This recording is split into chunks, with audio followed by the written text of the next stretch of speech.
Hi guys, welcome to my videos. So guys, today in this video, I'm going to show you how to define alert policies for your organization in Exchange Admin Center, or in other terms, Exchange Online in your Office 365. Before I proceed further, if you have not already subscribed to my channel, please go and subscribe right now. So guys, when it comes to Exchange, creating alert policies is very important because you have to be on top of your organization Exchange activity, right? So you need to know if there's any event that has happened that you should be notified or certain people.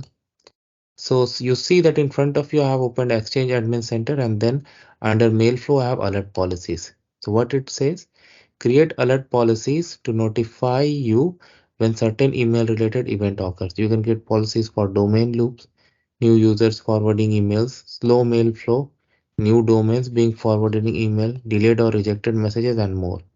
All right, so in order to create it, we can click on new alert policy, and we'll say that alert, we need to provide a name. Description is not mandatory.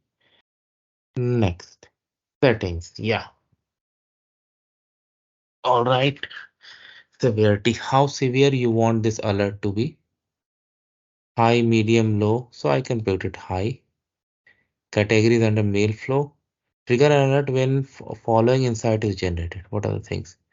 Mail loop, slow transport rule, new user forwarding, new domains being forwarded. Next, who you want it to be notified to, and do you want to put any notification limit? And in the next screen, you're going to review the policy and click on finish. So that's how simple it is, guys, and I hope you're going to like it. So please subscribe to the channel if you haven't done so. Thanks for watching this, guys. Thank you.